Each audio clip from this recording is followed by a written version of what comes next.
যুক্তরাষ্ট্র রাশিয়ার বৈরিতা নতুন কিছু নয়, তবে এবার ইউক্রেন যুদ্ধকে কেন্দ্র করে যুক্তরাষ্ট্র ও রাশিয়ার সম্পর্ক আবারও উত্তপ্ত হয়ে উঠেছে। সরাসরি হুমকি আর পাল্টা হুমকিতে মুখোমুখি হয়েছেন দুই দেশের শীর্ষ নেতা ডোনাল্ড ট্রাম্প ও সাবেক রুশ প্রেসিডেন্ট দিমিত্রি মেদভেদেভ।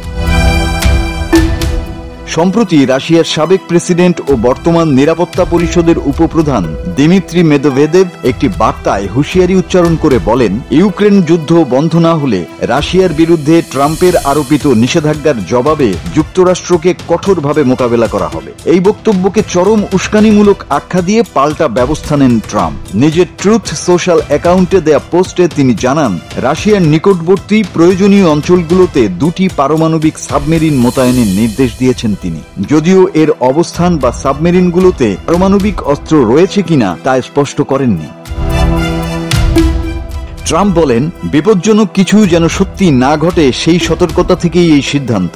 শব্দের গুরুত্ব অনেক, আর কখনো কখনো ভুল শব্দ বড় বিপর্যয়ের কারণ হয়ে দাঁড়াতে পারে। এই ঘটনার পর সাংবাদিকদের সঙ্গে আলাপকালে ট্রাম্প আরো বলেন, যখন হুমকি আসে তখন আমার দায়িত্ব জনগণের নিরাপত্তা নিশ্চিত করা। সাবেক এক রুশ প্রেসিডেন্ট হুমকি দিয়েছেন, তাই আমাদের প্রস্তুত থাকতে হবে।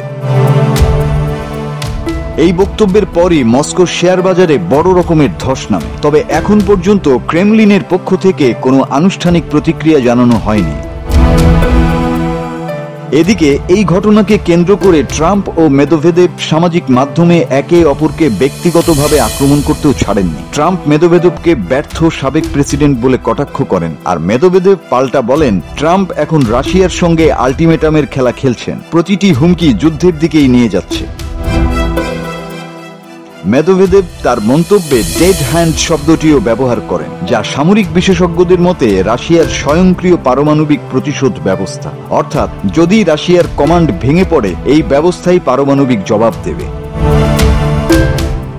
এই অবস্থায় দুই দেশের সম্পর্ক যে আরো সংকটময় হয়ে উঠছে তা স্পষ্ট। সামনে কি অপেক্ষা করছে তা সময়ই বলে দেবে। মাসুদ হাসান, বাংলা টিভি।